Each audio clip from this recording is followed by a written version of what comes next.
Je suis inspecteur général de l'Éducation nationale. Je suis scientifique de formation et actuellement je suis ce qu'on appelle le doyen du groupe de l'enseignement primaire, c'est-à-dire que je coordonne les travaux qui, au niveau de l'inspection, touchent l'école maternelle et l'école élémentaire.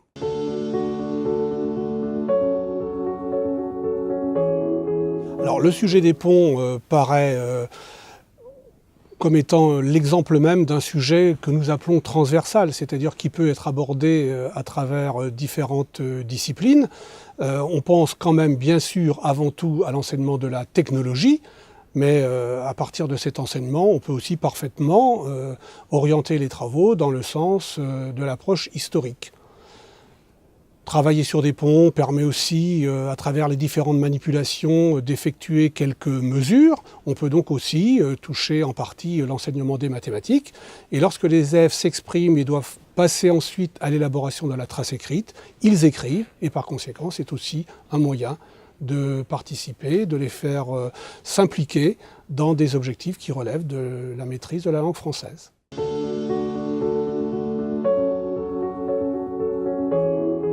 Alors, elle est tout à fait pertinente.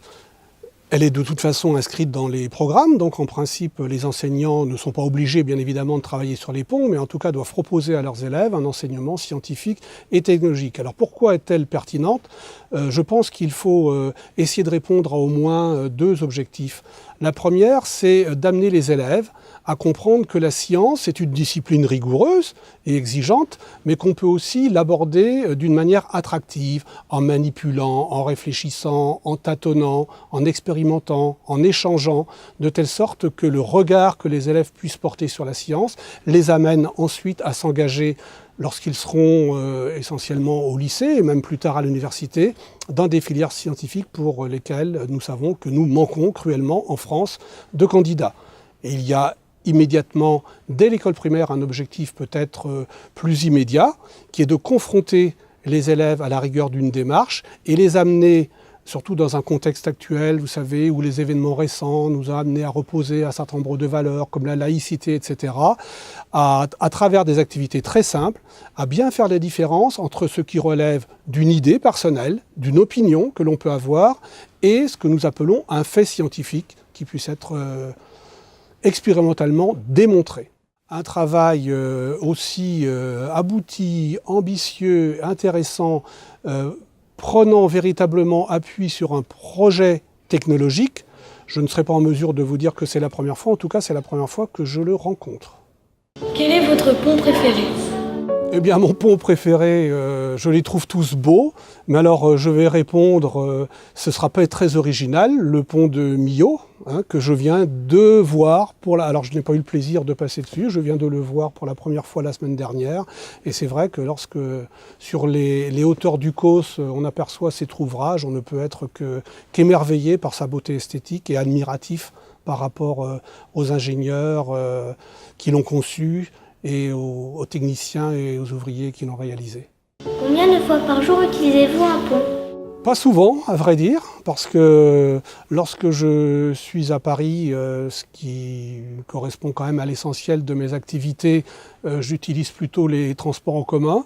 Et sur le plan personnel, j'habite en Bretagne, donc je dis par jour, je ne peux pas répondre, mais je traverse un pont, je passe dessus, dessous, peut-être en moyenne 2 fois par mois. Que pensez-vous d'un enseignement faisant le lien entre plusieurs disciplines ? Alors, un enseignement qui fait le lien entre plusieurs disciplines va vous permettre, à vous les élèves, d'acquérir des connaissances. Les connaissances, vous pouvez les acquérir bien sûr aussi dans le cadre d'un enseignement qui ne concerne qu'une seule discipline. Mais le fait de travailler sur plusieurs disciplines à la fois vous permet, au-delà de l'acquisition de connaissances, d'acquérir également des compétences, c'est-à-dire des connaissances que vous pouvez utiliser réellement dans des situations concrètes de la vie de tous les jours. Pensez-vous que les ponts que l'on construit ont un usage pratique ou symbolique ? Les trois à la fois. On imagine assez mal qu'on puisse de nos jours se passer de ponts. Celui dont je parlais, le viaduc de Millau, a montré combien il avait complètement changé les conditions de vie des habitants. Et sur le plan de leur construction théorique, je crois savoir à travers les réalisations que j'ai pu observer, qu'ils vous ont amené à observer, manipuler, réaliser, pas simplement dans un souci utilitariste, mais également pour la formation de votre esprit scientifique. Als Sie 10 Jahre alt waren, hat die Wissenschaft Sie auch interessiert? À vrai dire, je ne me souviens pas particulièrement que la science m'intéressait à l'âge de 10 ans. Très honnêtement, je pense pouvoir vous dire que... Alors elle était peut-être enseignée d'une manière différente de celle que vous avez pu rencontrer à travers en particulier le travail sur les ponts. C'est ensuite, dans le courant de mes études, et particulièrement lorsque j'étais au lycée, que j'ai pris goût pour l'enseignement des sciences, ce qui montre que même si dans un premier temps vous n'êtes pas particulièrement attiré, j'espère que, je pense et j'espère que les travaux que vous aurez pu réaliser à l'école primaire, plus tard, vous permettront de repenser à ce que vous avez fait et d'y trouver peut-être dans un autre cadre un nouvel intérêt.